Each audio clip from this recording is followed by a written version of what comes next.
Alright guys, Tim here again.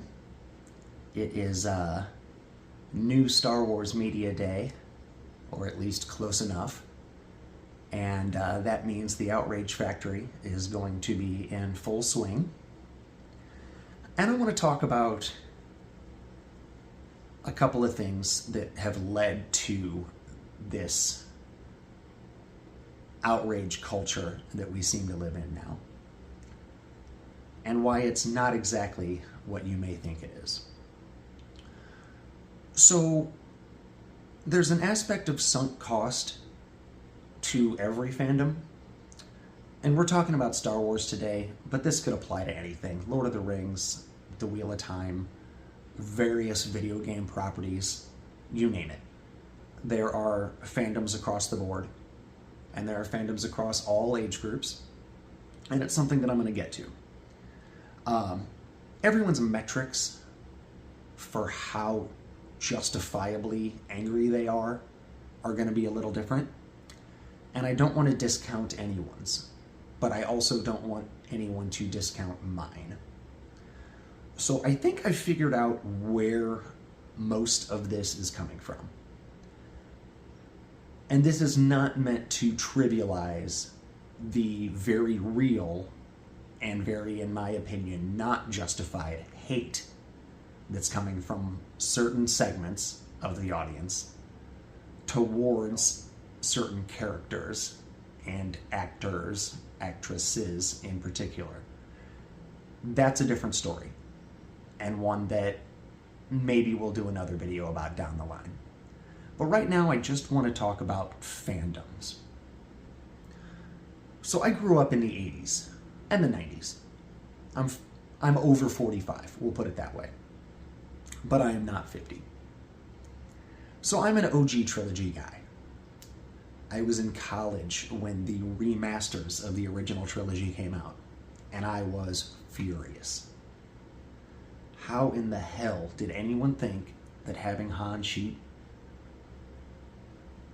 second was the right move? Blows my mind. Why we had to see that terrible CGI Jabba blows my mind. Why they felt the need to add all of those desert critters blows my mind. Absolutely ridiculous. And then the prequels come along, and they introduce midichlorians.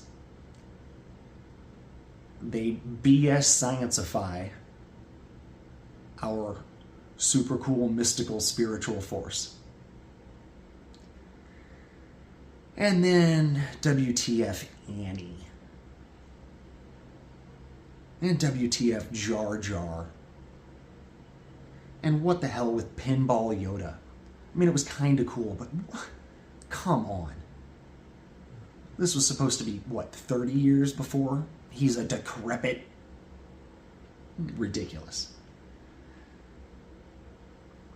So my ability to enjoy the remasters and the prequels was impacted by how much I enjoyed the originals and by the formative age I was during the originals. I don't want to say my identity was formed around them, because that's not the case, but they were there with me as I was growing up. So I had a very difficult time enjoying the prequels. In fact, I still do. They're not as bad now, and I don't care anymore, which we'll get to. But I still don't particularly like them.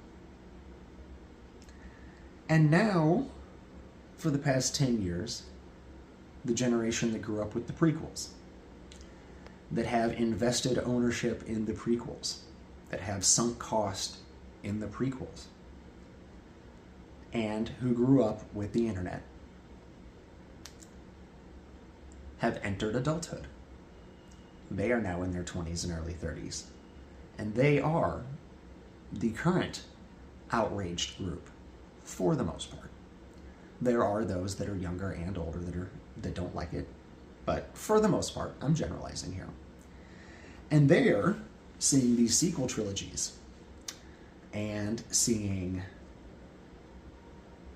the book of Boba Fett and thinking to myself, to themselves, for real? A Force dyad? Seriously? What the hell, Luke? What is this?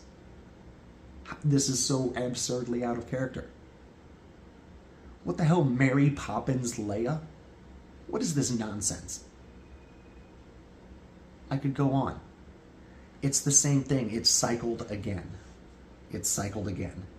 Now, the older adults like me, the people in their late 30s, 40s, and 50s, and older, but for the most part, that's about where the Star Wars line, cuts. We find ourselves annoyed, not mad. We find ourselves resigned to sticking with our faves. Or our tastes have evolved along with the tastes of the newer generations. Because like it or not, media is a business like all others. And it changes as generations change, or else it stops being relevant entirely. And that's something we all have to learn to deal with eventually. Some sooner than others. So eventually, these sequel kids are going to grow up. These Mandalorian and Book of Boba Fett kids are going to grow up. And there's nothing wrong with The Mandalorian. I could wish it was better. I could wish it was more overarching story-driven rather than episode of the week. I could wish it had more depth and drama.